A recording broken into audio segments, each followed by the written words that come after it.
की बात आई तो उस पर वो असम्बली के अंदर कितना बड़ा मजाक हुआ, और पहली दफ़ा नहीं हुआ सिंध असम्बली में कि वो कायम अली शाह साहब खड़े होकर तकरीर करते हुए कहते हैं जनाब इंशाअल्लाह हम जुनैद जमशेद के कातलों को कैफे किरदार तक पहुंचा के दम लेंगे। 3 घंटे मुतवातर तकरीर मेरी आपके प्रोग्राम की साथों से जो है वो यार ये नुस्खा मांगो शायद आपको दे। कायम अली शाह साहब से मेरी गुजारिश है खुदारा या भंग छोड़ दे या इस पाकिस्तान की जान छोड़ दे जरा, मुंतखब चीफ मिनिस्टर या पाकिस्तान की जान छोड़ दे।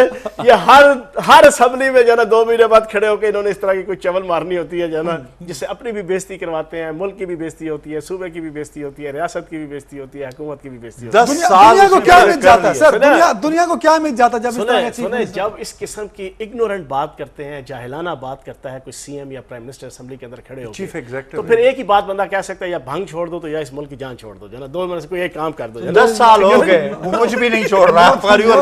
दूसरी चीज अभी जो आपका टॉपिक आया ना, देखें खारजा पॉलिसी का आलम, वैसे आप दोनों ने मेरे टॉपिक को तो साइड पे रख दिया। मैं आपके सामने हुसैन हक्कानी ने वॉल स्ट्रीट जर्नल में एक ये देखें, ठीक है, अच्छा आर्टिकल लिखा कि पाकिस्तान को F-16 तैयारे नहीं देने चाहिए अमेरिकन एस्टेब्लिशमेंट को। क्यों कि ये इस तैयारों को बलूचिस्तान के अंदर इस्तेमाल करेंगे। वही हुसैन हक्कानी इस वक्त आसिफ अली जरदारी साहब का सबसे बड़ा लॉबिस्ट है, ना सबसे बड़ा अमेरिका के अंदर, और उसी ने जॉन मकैन के साथ जो है ना इनकी मीटिंग तय करवाई आज से कुछ दिन पहले, 2-3 दिन पहले, और पॉलिटिक्स देखे चांकिया की और जो ना उसकी जॉन मकेन के साथ जो जरदारी की मीटिंग है वो किसने कराई? सुने जॉन मकेन के साथ जरदारी की मीटिंग किसने कराई? सारे इसी आपके हुसैन हक्कानी के जरिए से सारी लॉबिंग। जरदारी साहब कई दफा कह चुके हैं मेरा उससे कोई राब्ता नहीं। भाई जी दुनिया को बेवकूफ, you can cheat and deceit and deceive someone in somewhere in some time in some place. उसके बाद ये कहा सुने बाबर ने स्टेटमेंट। सर मैं अक्सर एक मुहावरा सुनाता हूं कि you can cheat and deceit and deceive someone in somewhere in some time in some place, but you cannot cheat and deceit and deceive everyone everywhere every time and every place. Asif Ali Zardari साहब पूरी कौम के माथे पे बुद्धू मत लिखो।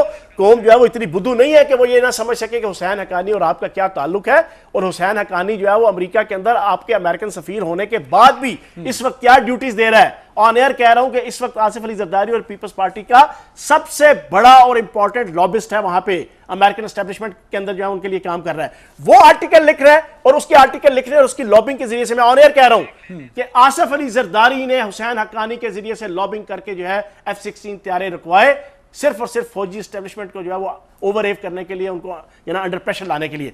दूसरी तरफ अब उनके साथ अपना मामला सीधा करने के लिए, दिखावे के लिए चांकिया की और मैकावली की सियासत करते हुए अब जनाब जॉन मकैन के साथ मीटिंग करके जनाब कह रहा है कि जनाब आप F-16 तैयारे दे। मेन एजेंडा क्या था सर? मेन एजेंडा क्या था सर? 2 बातें करते हैं, मैं बताता हूं। मेन एजेंडा ये है 2017 के अंदर इन्होंने जनाब इलेक्शन होने की तवक्को है, ये गए हैं अमेरिकन एस्टेब्लिशमेंट में लॉबिंग कर रहे हैं आसिफ अली जरदारी और हुसैन हक्कानी कि अगला टेन्योर जो है वो दोबारा पीपल्स पार्टी को दिया जाए कि जो आपका मिसाक जमहूरियत के तहत तय है।